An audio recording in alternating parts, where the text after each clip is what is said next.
So, Constantine, you said that people wouldn't use AI because they may not trust it unless it's regulated, but I see a lot of the world using ChatGPT and even doing VPNs to try and get in touch with stuff that they can't get in the EU, like Claude 3, just have access to it. So I'm not sure. Would the EU just become like this dark zone where nobody will go, and there will be a backwater, very much like the printing press when that wasn't used in certain countries?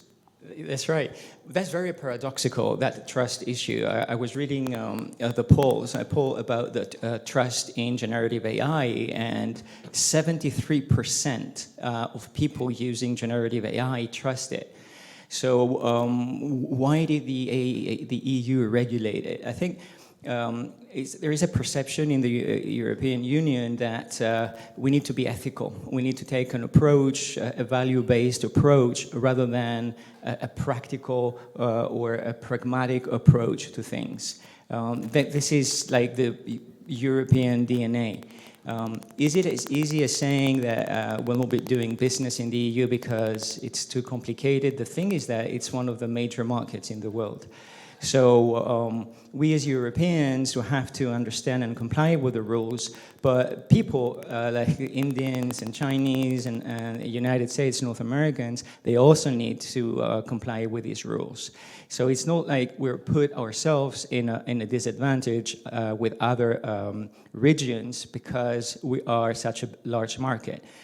The difficulty is scale.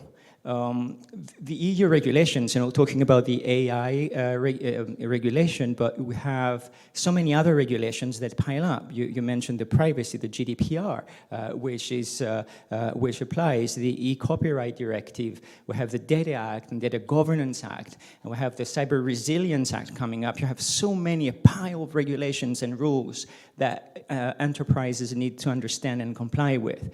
The difficulty is the scale of our businesses in the EU. Like the tech giants in the US or in China, they don't really care, they've lobbied. But at the end of the day, they have massive resource to digest the regulation and comply with it or go around it. The issue is with SMEs, with small, medium enterprises in the EU that are faced with an enormous regulatory burden.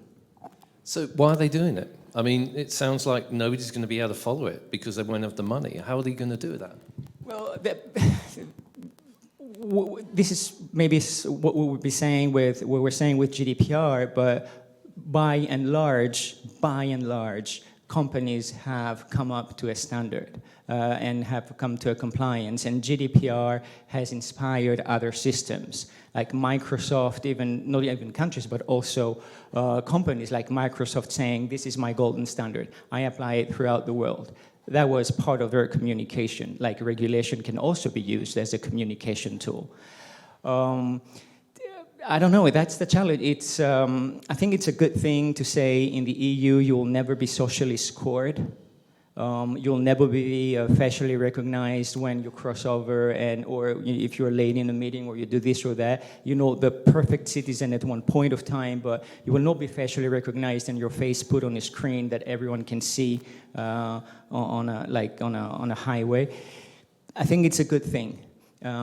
But when it comes to drilling into the details and see how you will comply if you have a high-risk AI system, the obligations for you to go to get this CE marking and be able to put your system in the market is